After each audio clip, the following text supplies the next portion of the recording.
ताबड़तोड़ हमले, अबनाए हरमस में बारूदी सुरंगें और इसराइल के हमलों का ईरान ने जो जवाब दिया, सबसे बड़ा उनके पास इस वक्त क्या कार्ड है उसकी मैं तफसील आपके सामने रखूंगा। अमेरिका इसराइल का अब मुकाबला चीन, रूस और शुमाली कोरिया से सिचुएशन आउट ऑफ कंट्रोल होती जा रही है।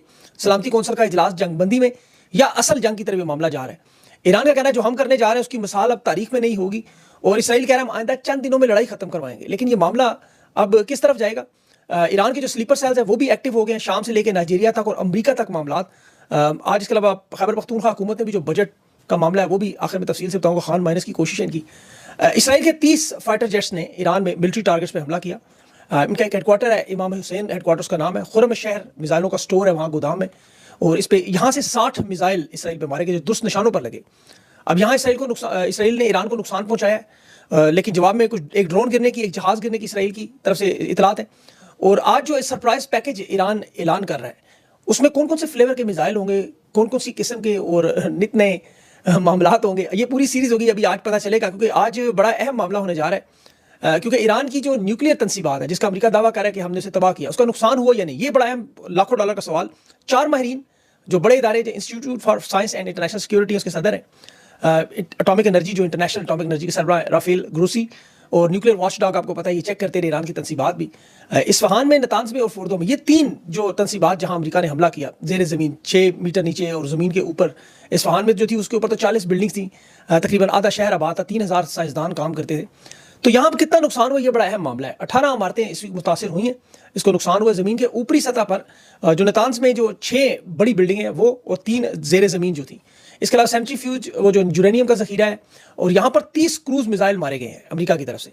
जो सैटेलाइट इमेजेस आए हैं उसमें न्यूक्लियर प्लांट पर जहाँ 12 बंकर बस्टर बम भी गिराए गए, सैटेलाइट तस्वीर में वहाँ गड़े भी नजर आ रहे हैं कि यहाँ हदफ को निशाना बनाने की कोशिश की, क्योंकि ये बहुत बड़ी अमेरिका की तारीख की कार्रवाई थी। आलमी तबानाई एजेंसी के सरबराह के अंदर ज़मीन के ऊपर तो नुकसान नजर आ रहा है, लेकिन यह कहना कि जोहरी प्रोग्राम खत्म हो गया या उससे नुकसान हुआ है, ये नामुमकिन है कहना। उसकी बड़ी वजह उन्होंने बताई कि जोहरी प्रोग्राम कोई फैक्ट्री, ब्रीफकेस या दुकान नहीं है, एक निज़ाम, एक पूरा सिस्टम है जहाँ सैनिटरी फ्यूजेस हैं, हसास आलात है, हज़ारों मील की पाइपिंग है, बरसा बरसे चीन और रूस की मदद से प्रोजेक्ट्स हैं। तो बैरूनी ढांचे को तो नुकसान जरूर पहुंचा, लेकिन नीचे जो मशीनरी है वो भी महफूज है, और यूरेनियम और सैनिटरी फ्यूजेस। अब असल मामला ये किसी पता नहीं है कहाँ गया, कौन लेके गया, और ईरान के पास सारे साइंसदान भी मौजूद है, और इन हालात में उनके पास पैसे भी हैं, क्योंकि जो तेल और गैस है उसमें से 60% तेल और गैस के अलावा इनके जो 60% यूरेनियम है जो उन्होंने अफसूदा किया हुआ था। ये मैं आपको बताता हूँ कि उन्होंने कैसे अपना महफूज किया।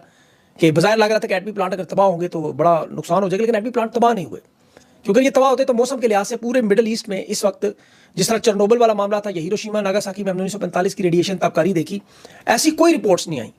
और ये 1945 में जो रिएक्टर थे वो एक्टिव भी नहीं थे। तो आज तो टेक्नोलॉजी कहाँ से कहाँ पहुंच चुकी है, इसलिए ज़मीन के ऊपर तंसीबात को नुकसान जरूर पहुंचा है, लेकिन ज़ेर ज़मीन ईरान की फैसिलिटीज़ बिल्कुल उसी तरह कायम है।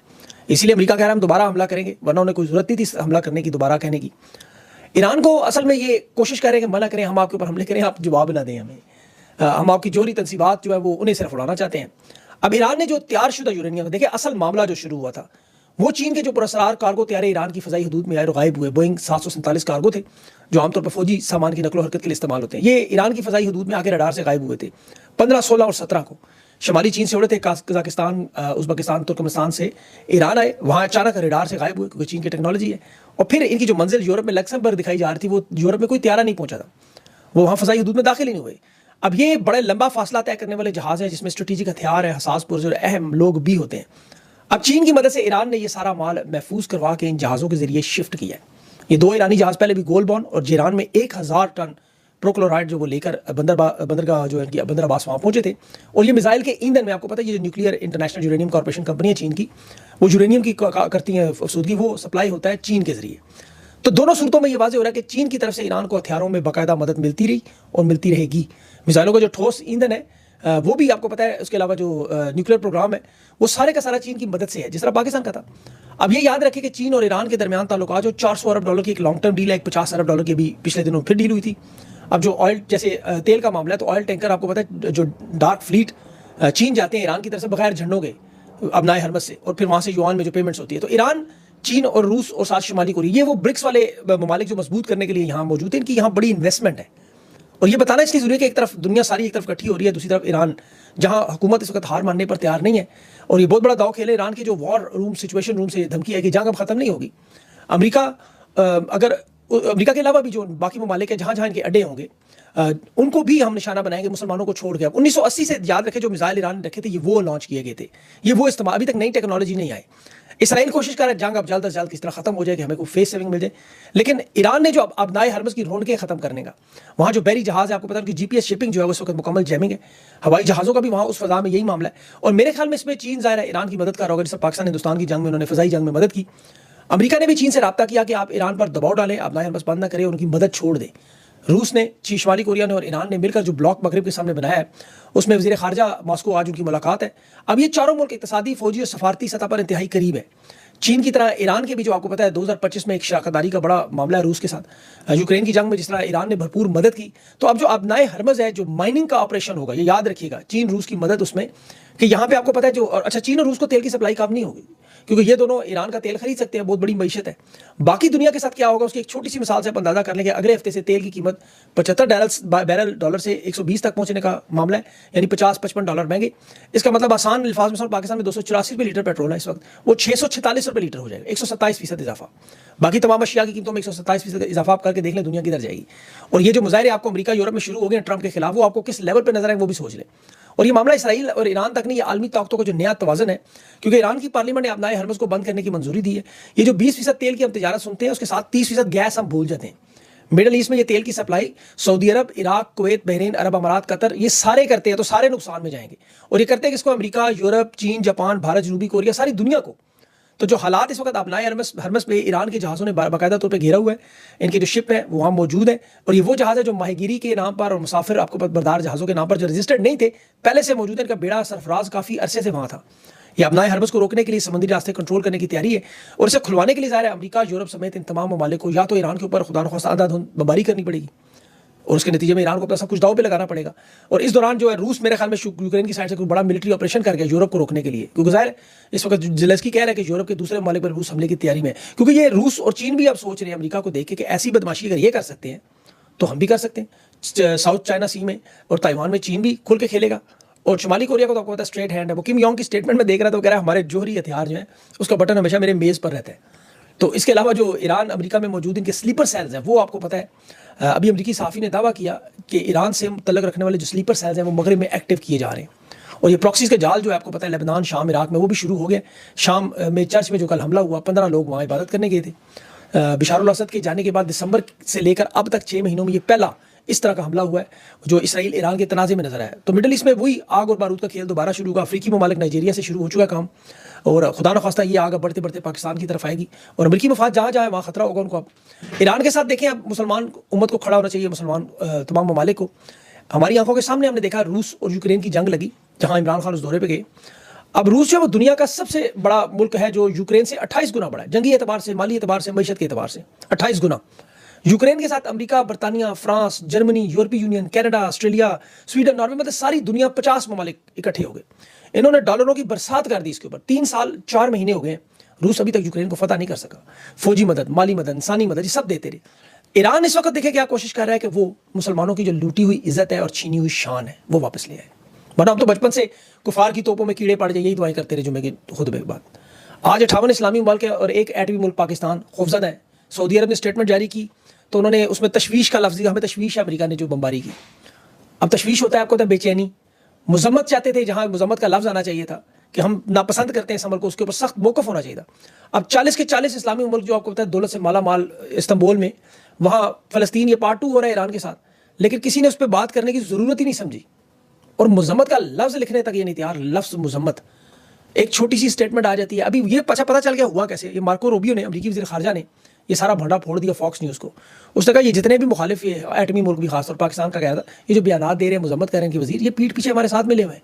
हमें कहते हैं कार्रवाई ज़रूरी है, हम मजम्मत और तशवीश जो है वो अपने मुल्क के लोगों को दिखाने के लिए, सियासी मकसद के लिए करेंगे। ये जो इसहाक डार, ख्वाजा से भी जितनी स्टेटमेंट्स आपने देखी, ये उसका तसलसल है। पिछले 30 साल से पाकिस्तान में हमें मंजन बेचते रहे कि इमाम मेहदी की फौज आएगी, पता चला तो दजाल निकले। इमरान खान को यहूदी एजेंट कहते रहे, और जब वक्त आया तो खुद इसराइल के साथ जा खड़े हो गए, ट्रंप के साथ खड़े हो गए। इन्हें तो लफ्ज़ जहाज से कितनी नफरत है। देखिए भी DGSPR साहब ने कल बयान दिया कि इसका ऐलान सिर्फ रियासत कर सकती है, कोई फ़र्द या ग्रोह नहीं। उलमा का कहना है कि जब मुल्क में इस्लामी हुकूमत हो तो फिर तो रियासत कर सकती है। हमारे सामने तो वाक़या करबला मिसाल है। इमाम हुसैन अलैहिस्सलाम ने यजीद के खिलाफ जो जिहाद किया, वो एक फ़र्द थे, कुंबा थे, दोस्तों का, करीबी लोगों का एक ग्रोह था, लेकिन अल्लाह के दीन को बचाने के लिए निकले। अब रियासत तो यजीद की थी, तो यजीद की रियासत ने अपने खिलाफ जिहाद का ऐलान तो नहीं करना। तो ये तो मुनाफकत वाली बात है। अब ईरानी वज़ीर ख़ारिजा ने ट्रंप के बारे में यही बात की कि एक तरफ मुज़ाकरात की बातचीत करता है और दूसरी तरफ हमारे पर ड्रोन भी भेजता है और हमले भी करता है, तनसीबात को निशाने बनाता है। इनके साथ अब मुज़ाकरात नहीं होंगे। ईरान की तकरीबन 200 साल की तारीख है, ये 8 बड़ी जंगें लड़ चुके हैं। आलमी जंग नंबर 1, नंबर 2, उसके बाद इराक शाम में, फिर इसराइल के साथ, ये सारे तनाज़ात इनके आप देखें। हर जंग ख़त्म होने के बाद ईरान उस खित्ते का मजबूत खिलाड़ी बनकर सामने आया। अब तारीख उठा के देख लें, पाबंदियों के बावजूद इन्होंने मुस्तहकम किया, वहाँ पर सियासी तब्दीलियाँ भी लाए, एक बड़ा जदीद स्ट्रक्चर और ढांचा इन्होंने बनाया हुआ जिस तरह जंग लड़ रहे हैं। तो यहाँ पाकिस्तान में बदकिस्मती से अस्करी टाउट एक जो ट्रंप के पीछे नोबल इनाम के पीछे लगे हुए, वो कह रहे जी कि फील्ड मार्शल साहब ने 2 हफ्ते रुकवाया था, वो लाल टोपी वाला जैद हमें तो कह रहा था कि आसिम मुनीर साहब को ट्रंप ने कहा था कि आप इंडिया आपके ऊपर हमला करेगा, आपने थोड़ी बहुत मार खानी है, इंडिया की इज्जत रह जाए अब की दफ़ा तो मैं फिर आपका पानी खुलवा दूंगा। अंदाजा करें। और ये अपने आप को एक बहुत बड़े लीडर के तौर पर प्रेजेंट कर रहे हैं। कह रहे जी सऊदी बच्चे देखे पाकिस्तानी कपड़े इनको देख के पहनने लगे, सुबह दोपहर शाम पाकिस्तान जिंदाबाद के नारे लगाते। ये इन्होंने एक ऐसा नैरेटिव बना दिया लोगों को कंफ्यूज करने के लिए। अब जैसे सदर ट्रंप को इन्होंने कहा था जी कि 2 हफ्तों का टाइम लेकर दें, उसके बाद सब इनके सारे लोग इतने यकीन से बात करते हैं, वो अमेरिका से साजिद तारड़ तक इन्होंने बाकायदा पॉडकास्ट किए जी 2 हफ्ते तो जंग होगी नहीं। और आज ये सारे के सारे मुतमईन बेगैरत लोग ये कह रहे हैं कि वो तो ट्रंप को दाना डाला था कि जी नोबल इनाम की वजह से शायद वो जंग से पीछे हट जाए, जैसे वो छोटा सा बच्चा है 5 साल का।